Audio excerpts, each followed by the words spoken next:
용이라고 상상 속의 동물이 있죠. 근데 이 용이 나라들마다 제각각 다른 의미로 대접을 받습니다.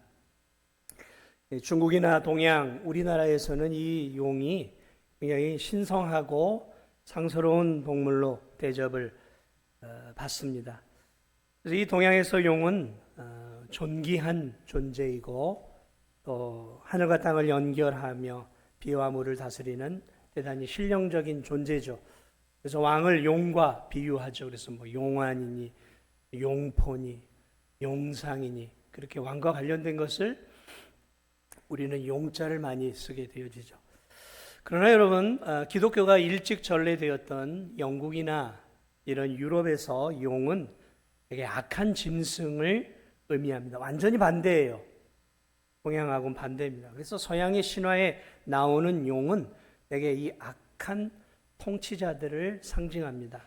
그래서 이 서양에서의 용은 정복해야 할 악이고 괴물이고 탐욕과 혼돈의 상징이고 인간과 신에게 대항하는 악마적 존재입니다.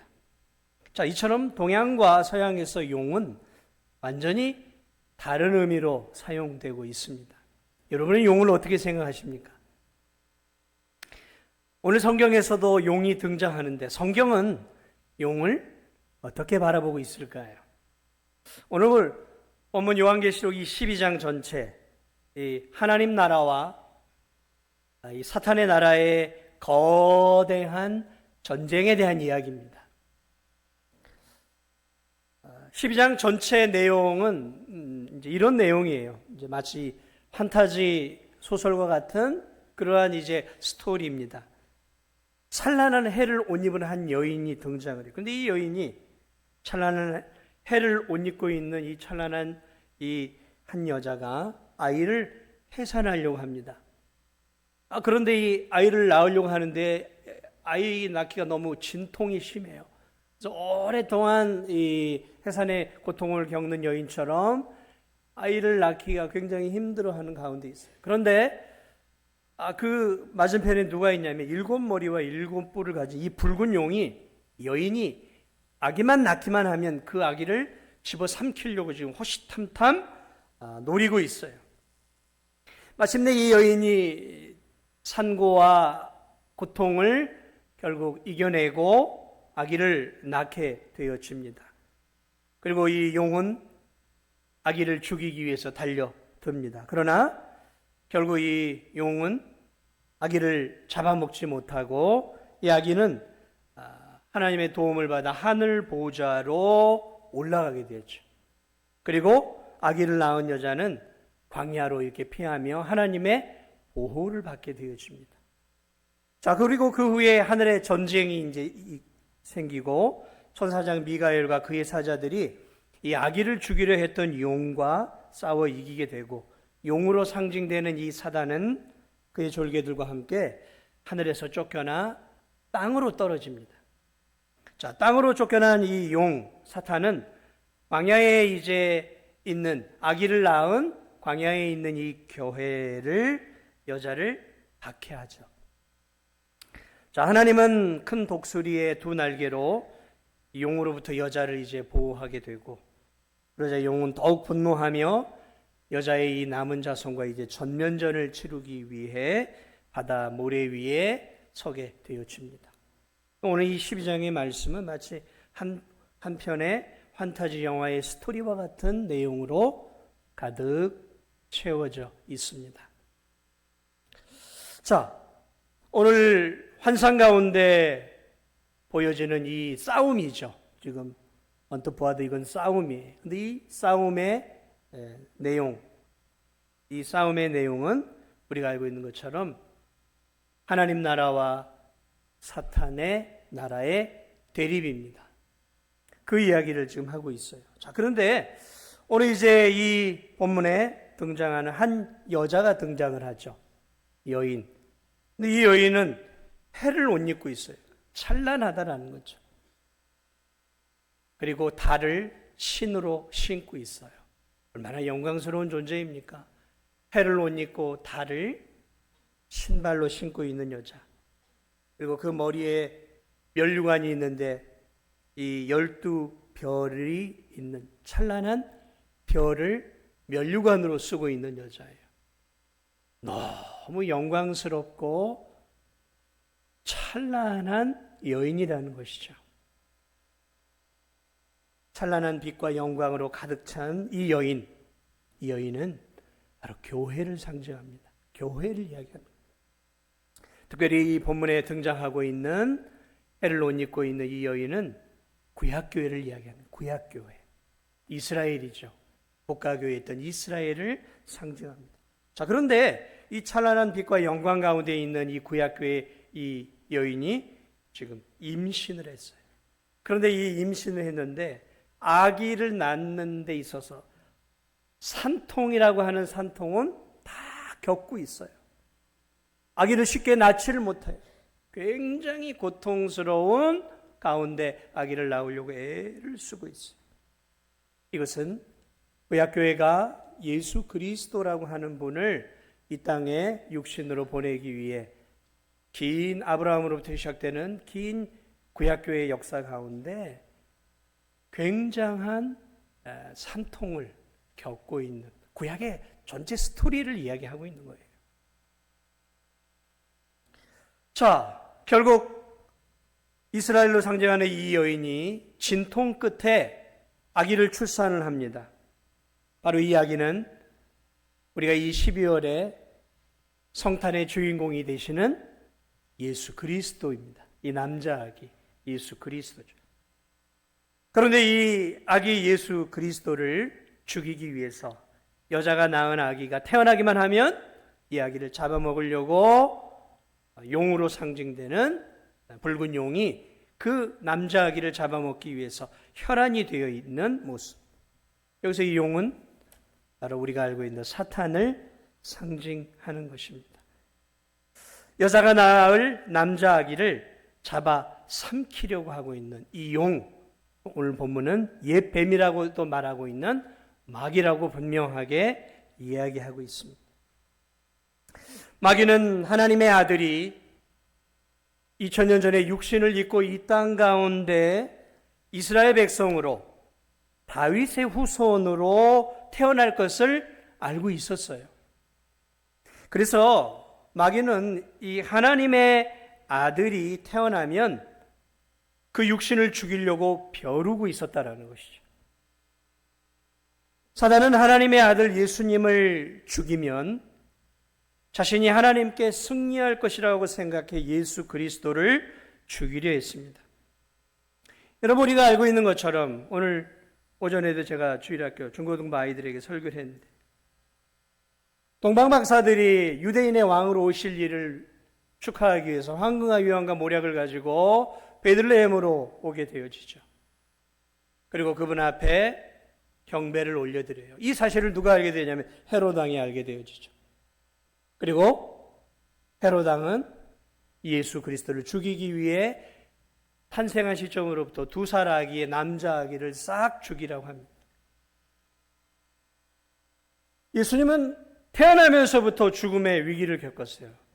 헤롯 왕으로 상징되어지는 마귀의 권세 아래 있었던 헤롯 왕은 자신의 왕권을 위해서 아기 예수를 죽이려 했지만 사실은 그 배후에 마귀가 있었어요. 하나님의 아들을 죽이면 자신이 하나님께로부터 승리할 것을 알고 여자의 후손으로, 이스라엘의 후손으로, 교회의 후손으로 오시는 육신을 입고 온 아기 예수를 죽이기에 혈안이 되어 있어요.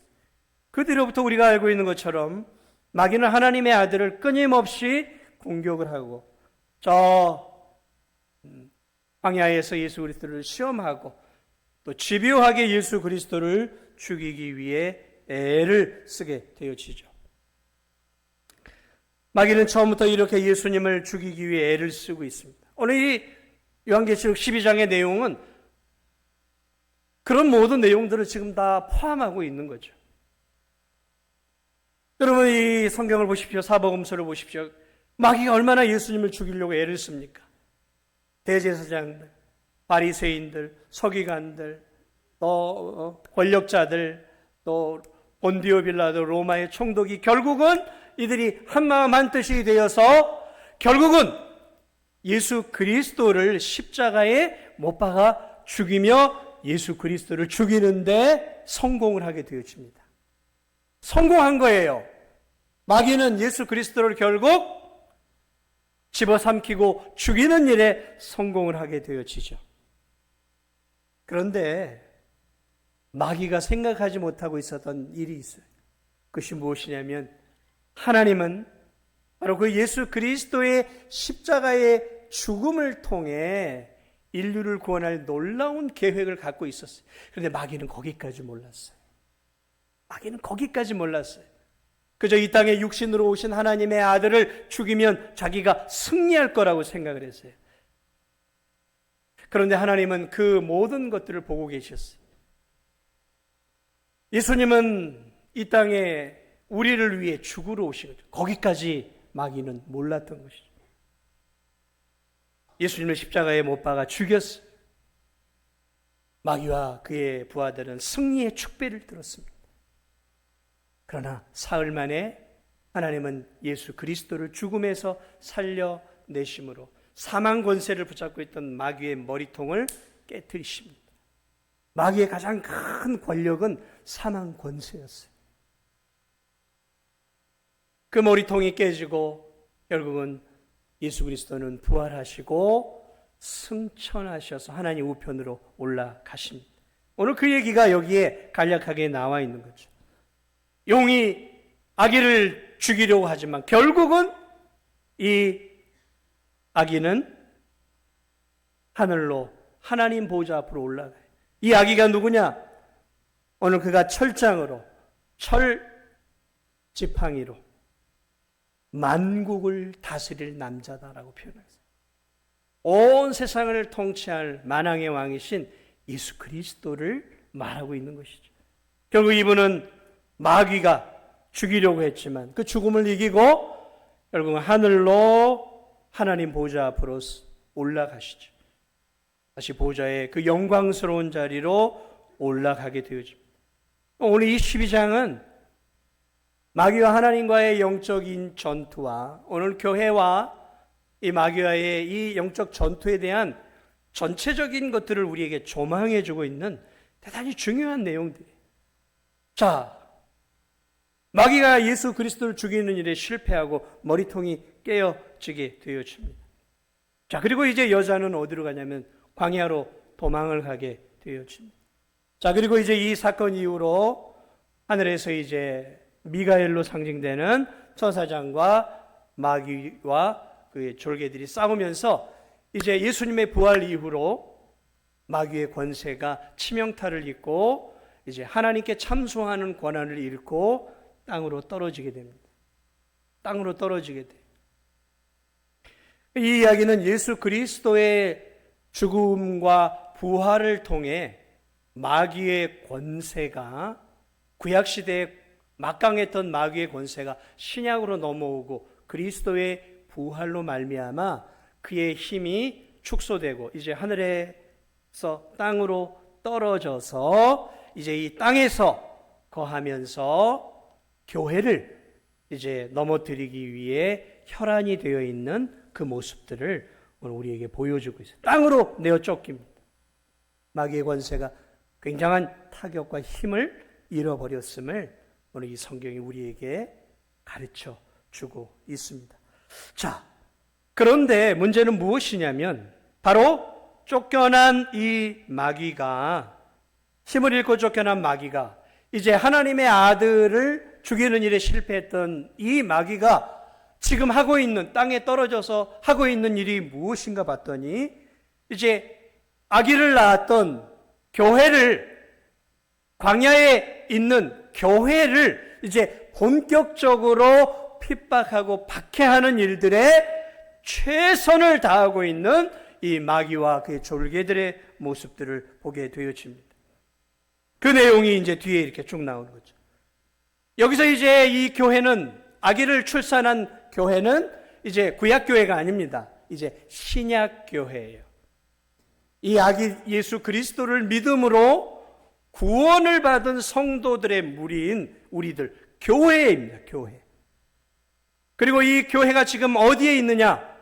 오늘 성경은 광야라고 표현하고 있어요. 6절도 광야로 여자가 도망을 갑니다. 여자가 머물고 있는 것은 안전한 곳이 아니에요. 광야예요, 광야. 거친 광야에 있습니다. 그리고 하나님이 광야로 보내요. 14절도 13, 14절을 보니까 용이 자기가 땅으로 내쫓긴 것을 보고 남자를 낳은 여자를 박해하는지라. 이 교회를 박해한다는 얘기예요. 14절을 보니까 그 여자가 큰 독수리의 두 날개를 받아 광야로 가요. 하나님의 은혜로 광야로 피합니다. 그리고 거기서 한때 어두때 반때라고 하는 이제 주님 오실 그날까지 이제 마귀와의 전면전을 치르며 견뎌내는 광야의 시간들을 겪는다라고 오늘 성경이 우리에게 가르쳐 주고 있습니다. 사랑하는 여러분, 이건 무슨 환타지 소설 이야기가 아니라 성경의 창세기로부터 지금 이 예수님 오신 이후의 사건과 지금 오늘 이 계시록의 이 내용은 오늘을 살아가고 있는 우리의 삶에 대한 모든 내용들을 지금 다 포함하고 있는 내용들이에요. 그래서 지금은 교회에서 예수 그리스도를 믿는 자들과 마귀와의 전쟁을 지금 전면전을 마귀가 치르고 있는, 다시 말하면 지금 교회는, 성도들은 광야와 같은 이 세상에서 마귀의 공격을 받으며 영적인 전쟁을 치르고 있다라는 거죠. 언제까지요? 다시 주님이 오실 재림의 때까지 영적 전쟁을 치르고 있는 오늘 저와 여러분의 삶을 오늘 이 계시록 12장은 우리들에게 그림의 언어로 생생하게 지금 가르쳐주고 있는 거예요. 그래서 저는 오늘 이 재미있는 이 스토리를 통해 몇 가지 여러분이 기억해야 할 내용들을 좀 전하고자 합니다. 먼저 우리가 이 본문을 통해 기억해야 될 중요한 사실이 있어요. 그것이 무엇이냐면 예수 그리스도를 통해 구원의 은혜를 받은 이 성도들, 즉 교회죠. 성도들인 이 교회를 마귀가 늘 공격하고 있다는 사실들을 여러분 잊지 말아야 한다는 거죠. 하나님의 자녀들인 교회를 마귀가 집요하게 공격하고 있다는 거예요. 여러분, 이 마귀는 원래 타락한 천사죠. 그러나 하나님의 자리를 넘본 자예요. 그래서 하나님의 영광을 찬탈하다가 쫓겨났어요. 그러므로 이 마귀는 교만해서 하나님과 같이 되고자 하는 교만한 자예요. 그래서 마귀는 교만한 자예요. 그리고 하나님을 대적합니다. 언제나 하나님의 영광을 가로채려고 하는 자죠. 마귀는 지난 2000년 하나님의 아들이 이 땅에 육신을 입고 탄생하심을 알았어요. 그래서 헤롯 왕을 이용해서 하나님의 아들을 죽이는 일에 있는 힘을 다 기울입니다. 공생의 3년 기간 동안도 하나님의 아들을 죽이기 위해서 애를 썼어요. 왜냐하면 하나님의 아들을 죽이면 자기가 승리할 거라고 생각을 했던 거예요. 결국은 죽이죠. 그래서 마귀는 언제나 하나님을 대적하는 자입니다. 2000년 전 예수 그리스도를 십자가에 못 박아 죽이는데 성공하게 되죠. 그리고 축배를 듭니다. 그러나 그 축배는 3일을 넘지 못해요. 마귀는 뒤늦게 알았어요. 예수 그리스도를 죽이는데 성공했지만 자신이 결국 인간을 구원하는 도구가 되었다라는, 자신이 이용당했다라는 사실을 뼈저리게 알게 되어지고 분노하게 됩니다.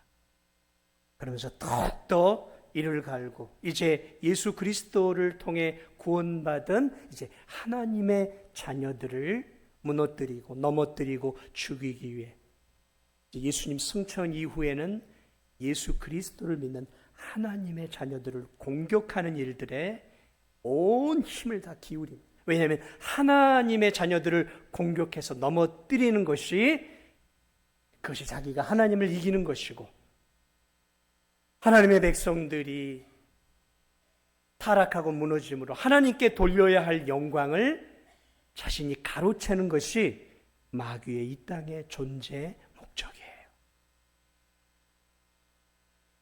자, 그러므로 지금 마귀가 하고 있는 것은 무엇이냐면, 있는 힘을 다해서 하나님의 교회와 하나님의 성도들을 무너뜨리고 저와 여러분의 신앙을 무너뜨리는 것입니다.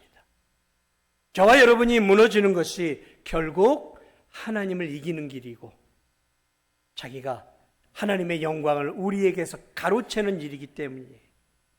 그래서 마귀의 제1의 공격 대상은, 제2의 공격 대상도, 제3의 공격 대상도 교회이고 구원받은 우리 성도들이에요. 여러분, 이 사실을 우리는 잊지 말아야 합니다.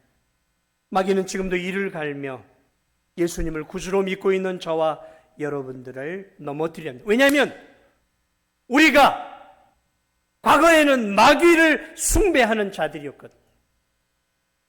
그런데 우리가 예수 그리스도를 믿음으로 마귀가 우리를 빼앗긴 거예요. 그러고 마귀는 지금도 저 여러분을 넘어뜨림으로 다시 자신의 수하로 끌어들이고 있는 것입니다. 그러므로 사랑하는 여러분, 잊지 마십시오. 구원받은 우리 성도들을 보이지 않는 마귀가 넘어뜨리기 위해서 혈안이 되어서 공격하고 있다는 사실을 잊지 마십시오. 베드로는 그의 인생 가운데 그것을 뼈저리게 경험했어요. 그토록 사랑했던 구주 예수 그리스도를 그는 3번이나 부인했어요. 그 사실을 통해 그는 뼈저리게 느꼈어요. 그래서 그는 베드로 전서에서 수많은 성도들에게 이렇게 이야기합니다. 무엇을 얘기하고 있습니까?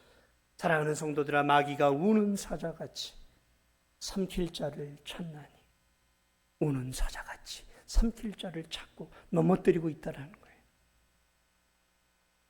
왜요? 베드로도 넘어졌거든요. 베드로도 넘어졌거든요. 마귀에게 한번 갈기갈기 찢김을 당했거든요.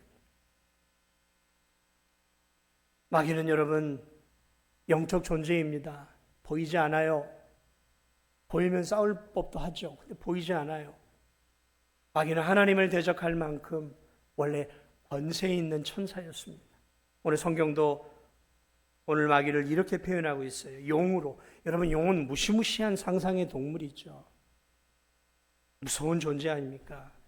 그 껍데기는 창으로 찔러도 안 돼요. 입에서 불이 나가죠. 꼬리는 그냥 한번 치면 건물이 무너지는 상상의 무서운 괴물 아닙니까? 그렇게 묘사하고 있어요. 엄청난 힘을 가진 존재로 묘사하고 있는 거죠. 예, 오늘 성경은 용을 머리가 7이요 뿔이 10이라고 말하고 있어요. 교묘하게 예수님을 닮은 모습이에요. 머리가 7이고 뿔이 10이다. 7 권세가 있는 거죠. 권세 있는 존재예요. 여러분, 마귀도 자기의 권력 기반이 튼튼한 존재입니다. 권세가 있어요. 뿔이 10이에요. 이건 권력을 이야기합니다. 마귀는 권력을 갖고 있어요. 그리고 보이지 않아요. 자신의 권세와 능력이 큰 자신만의 왕국을 갖고 있어요. 사랑하는 여러분, 그러므로 우리가 어떻게 마귀를 이길 수 있겠습니까? 불가능하다라는 거죠. 그 무서운 마귀가 오늘 믿음을 가지고 있는 저와 여러분을 공격하고 우리의 신앙을 흔들고 있다는 사실을 여러분 잊어서는 안 돼요. 그걸 자꾸 잊어버리면 맥없는 신앙생활을 하는 거예요. 오늘 이렇게 마귀가 혈안이 되어 우리를 공격하고 있다는 사실들을 우리 성도들은 덜 잊지 말아야 된다는 것입니다. 지금 우리가 살아가는 이 세상, 여러분 잊지 마십시오. 오늘 우리가 살아가는 이 세상은 천국의 그림자가 아니에요. 여긴 낙원이 아닙니다. 우리가 사는 이곳은 낙원이 아니에요. 광야로 도망친 이 여자 교회는 광야에 있었어요. 광야. 성경은 성도들이 처한 곳을 광야라고 표현하고 있어요. 광야라고. 천국이 아니에요. 오늘 우리는 지금 천국에 살고 있는 게 아니에요. 이걸 기억해야 돼요. 오늘 우리는 광야와 같은 척박한 곳을 살고 있는 거예요. 마귀와 치열한 전쟁을 하는 영적 전쟁터, 그것을 광야로 표현하고 있어요. 광야. 이스라엘 백성들이 출애굽한 이후에 40년 동안 살았던 그 광야와 같이 척박한 곳, 힘든 곳, 어려운 곳이라는 거죠. 사랑하는 여러분, 광야는 고난의 장소입니다. 여러분, 광야는 힘든 곳이에요. 광야는 이스라엘 백성들의 믿음이 다듬어되어지는, 훈련되어지는 곳이었어요. 우리는 하나님의 은혜로 예수님을 믿음으로 구원을 받았지만 아직 우리는 천국에 가 있는 것이 아닙니다. 오늘 우리는 광야에 있어요. 우린 광야에 있다고요. 여기는 광야예요. 싸워야 하는 곳이라는 거죠. 처절한 곳이에요. 전쟁터라고 말하고 있어요. 에베소서 5장에서 6장에서 전쟁터라고 표현하고 있어요. 영적 총알이 빗발치는 전쟁터. 먹히지 않으면 먹히는 곳, 먹지 않으면 먹히는 곳이라는 거죠. 요한복음 16장 33절에서 예수님이 이렇게 얘기했어요. 세상에서는 너희가 환난을 당하나 담대하라. 세상에서는 너희가 환난을 당한다고. 왜요? 전쟁터니까. 우리는 아직 천국에 도착하지 않았어요. 여러분, 잊지 마십시오. 그러므로 영적으로 긴장의 끈을 놓고 신앙생활하면 안 돼요. 축배를 들어서는 안 돼요. 내가 이제 구원받았으니 내가 이제 여유를 즐기며 신앙생활하자. 여유를 가질 틈이 없는 곳이에요. 이곳은 아직 전쟁터니까 믿음의 전신갑주를 입어야 하는 곳이라는 거죠. 영적인 무기들로, 말씀과 기도의 무기들로 우리 자신을 머리부터 발끝까지 동여매야 하는 거예요. 축배를 들고 그리스도인이 된 것을 즐길 수 있는 여유가 있는 곳이 아니라는 거예요. 때때로 성도들 가운데는 마치 천국에 사는 성도들처럼 신앙생활하는 성도들을 봐요. 마치 여기가 천국인 것처럼 그냥 긴장의 끈을 다 놓고 기도생활도 안 해요. 말씀도 읽지 않아요. 마귀가 있는지도 몰라요. 그냥 무방비 상태로 천국에 있는 것처럼 이렇게 살아가는 성도들이 있어요. 위험천만한 거죠. 위험천만. 저 지금 캄보디아에 막 국경지대 폭탄이 떨어지죠. 폭탄이 떨어지고 있는데 오늘 점심은 뭘 먹지? 오늘 저녁 TV는 뭘 볼까? 만약에 폭탄이 여기저기 떨어지고 있는 그 국경지대에 있는 사람들과 다 도망가는데 그런 사람이 있다고 한다면 여러분, 그런 사람을 어떻게 보시겠습니까? 정신없는 사람이죠. 어떻게든지 무장을 하고 도망을 가든 피하든 땅 속에 들어가든 전쟁을 준비해야 되는 게 맞는데요. 일상의 삶을 여전히 폭탄이 떨어지는 그 기관총을 가지고 지금 막 공격을 해오고 있는 거기서 그러고 있다면 얼마나 어리석은 사람입니까? 이 땅에서 너무 여유를 가지고 즐기고 세상 사람과 똑같이 긴장의 불을 끌고 세상의 것에 마음을 빼앗기고 신앙생활에 도무지 별 관심이 없이 세상 사람들이 원하는 것을 동일하게 추구하면서 살아가고 있는 성도들은 오늘 그와 같은 사람들과 똑같은 거예요. 전혀 분간을 못하는 것이죠. 지금 우리가 살아가고 있는 이곳이 얼마나 우리의 믿음을 무너뜨리기 위해 혈안이 되어 있는 마귀 권세가 지금 장악하고 있는 곳인지를 모르는 거죠. 광야는 힘들고 고통스러운 곳입니다. 과거 출애굽을 하던 이스라엘 백성들에게 광야는 힘든 곳이었어요. 그것은 훈련받는 곳이었어요. 눈물이 있는 곳이었어요. 물론 그 광야는 고통스러운 곳이었기에 하나님을 더 친밀하게 만날 수 있는 만남의 장소이기도 했어요. 하나님의 기적을 경험하고 하나님의 사랑을 경험하고 하나님의 보호를 경험하고 하나님이 주시는 만나를 경험하는 것이, 왜냐하면 광야였기 때문에, 모든 게 부족했기 때문에, 모든 것을 하나님의 은혜를 통해 체험받았던 곳이 광야였기에 그것은 힘든 곳이었지만 하나님을 또한 만나는 만남의 곳이기도 했어요. 그렇습니다. 사랑하는 여러분, 광야 같은 이 세상은 오늘 우리의 믿음을 지키기 어려운 곳이고 전투의 장소입니다. 그러기에 오늘 이 성경은 우리에게 그 이야기를 해주고 있습니다. 이 어려운 곳에서 우리가 우리의 힘으로 살아가지 않는다는 거죠. 광야는 하나님의 돌보심과 보호하심이 있음을 오늘 이 성경은 우리에게 또 하나 마지막으로 가르쳐주고 있습니다. 하나님이 우리를 붙잡고 계시는 곳이다. 오늘 성경을 보니까 독수리의 두 날개를 통해 그를 안전한 광야로 인도하고 있는 모습들. 구약에도 그런 표현이 있어요. 독수리의 날개로 광야의 이스라엘 백성들을 하나님이 그 광야에서 인도해 주었다고 표현하고 있어요. 오늘 이 계시록에도 동일한 말씀을 하고 있어요. 그것은 무엇을 얘기하냐면 광야와 같은 곳에서 하나님이 과거 40년 이스라엘 백성들을 지키고 보호했던 것처럼 오늘 이 죄악된 광야와 같은 이곳에서 믿음을 지키기 어렵고 믿음 생활하기 어렵고 눈물 나는 곳이지만 질병이, 가난이, 인생의 많은 어려움들이 우리를 힘들게 하는 어려운 곳이지만 마귀가 우리를 넘어뜨리려고 하는 곳이지만 그럼에도 하나님의 돌보심과 보호하심의 은혜가 이 광야와 같은 이곳에서 마치 구름기둥과 불기둥처럼 이스라엘 백성들을 덮고 있었던 것처럼 저와 여러분을 보호하고 지키고 계심을 오늘 잊지 말라고 오늘 이 계시록 12장은 우리들에게 하나님의 은혜와 돌보심이 우리 가운데 함께하고 있음도 가르쳐주고 있어요. 여러분 잊지 마십시오. 우리는 용과 같은 마귀를 이길 수 없어요. 그러나 이미 용과 같은 마귀의 머리통을 부수시고 부활승천하여 하나님 우편에 계셔서 우리와 함께 하시고 우리의 주가 되시고 임마누엘 내가 너희와 함께 하신다는 그 주님이 지금도 우리와 함께 하시며 우리를 돕고 있다는 사실들을 여러분 잊지 마시기 바랍니다. 하나님의 도우심만을 받으며 살아가서는 안 되는 거죠. 우리는 우리의 최선을 다해서 싸워야 하는 것이죠. 그래서 11절은 성도들에게 싸우라 이야기하고 있어요. 싸우라. 11절을 보세요. 11절. 또 우리 형제들이 어린 양의 피와 자기들이 증언하는 말씀으로 그를 용을 이겼으니 그들은 죽기까지 자기들의 생명을 아끼지 아니하였도다. 하나님의 돌보심과 보호하심에 만족하는 것이나 그 돌보심과 보호하심을 가지고 오늘 이 성도들이 마귀들과 치열하게 싸우라는 거예요.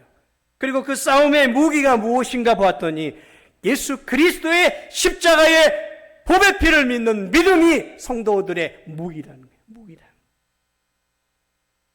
거예요. 이미 믿음을 지키며 천국에 갔던 그 믿음의 성도들이 뭘로 싸우냐면 11절에 우리 형제들이 어린 양의 피와 어린 양의 보배 피를 의지하며 마귀의 권세와 싸웠다라는 거죠.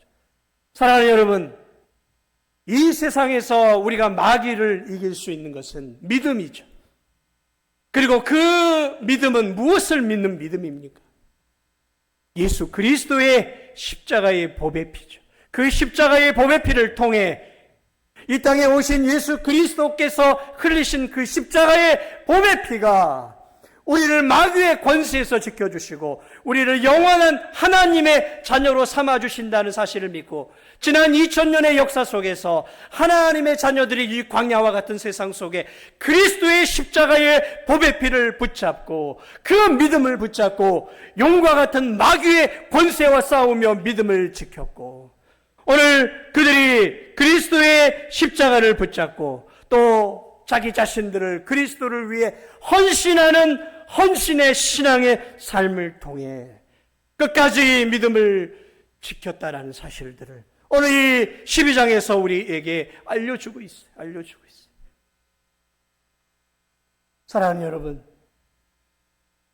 그러므로 오늘 이 12장은 우리에게 온 우주의 영적 전투를 가르쳐주고 있고 오늘 믿음을 갖고 있는 우리들이 지금 전쟁 중에 있다라는 사실들을 가르쳐주고 있어요. 그 전투는 보여지는 전투가 아니에요.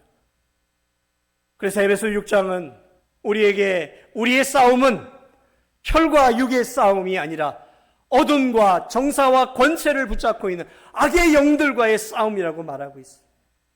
유다서도 성도들에게 싸우라라고 이야기해요. 싸우라. 네 신앙을, 하나님이 주신 믿음을 지키기 위해 유다서도 싸우라 이야기했어요. 바울은 믿음의 선한 싸움을 싸우라 이야기하고 있어요. 여러분, 싸우십시오. 그런데 사람과는 싸우지 마세요. 사람과는 싸우지 마세요. 우리의 싸움은 혈과 육이 아니라 그랬어요. 우리의 싸움의 대상은 같은 성도들이 아니에요. 왜 성도들과 싸웁니까? 왜 내 가족들과 싸우세요? 왜 직장의 동료들과 싸우냔 말이에요. 싸움의 방향이 잘못된 거예요. 사람과 싸우지 마세요. 우리의 싸움은 혈과 육이 아니에요. 우리의 싸움은 마귀와의 싸움이에요.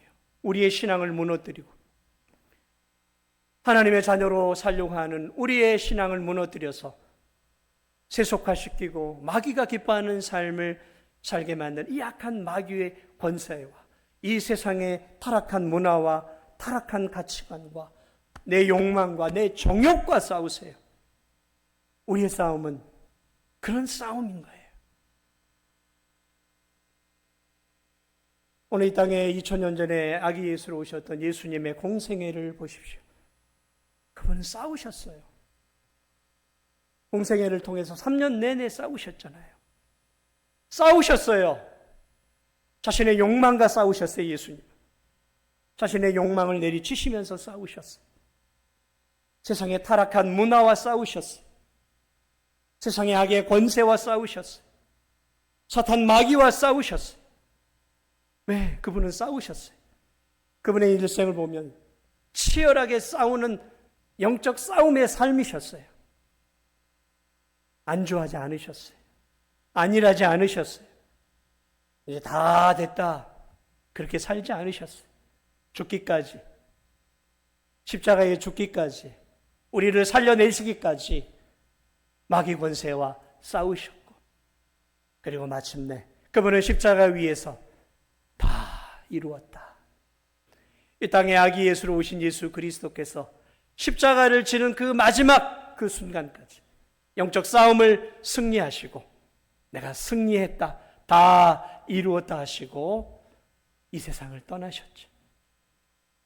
오늘 이 땅에 오신 예수 그리스도, 그분은 싸우러 오셨어요. 우리를 구원하시기 위해, 우리를 건지시기 위해, 우리에게 영원한 생명을 주시기 위해 그분은 이 땅에서 싸우셨어요. 오늘 우리는 누구를 위해 싸우시렵니까? 뭘 위해 싸우시렵니까? 누구와 싸우시렵니까? 무엇을 위해 여러분의 인생을 드리시렵니까? 주님이 나를 위해 물과 피를 다 흘리시기까지 싸우시고 승리를 이루셨다면 이제 우리도 내가 산 것은 이제 내가 아니요, 내가 그리스도와 함께 십자가에 못 박혀, 그런지 이제는 내가 산 것이 아니요 오직 내 안에 그리스도께서 사신 것이라.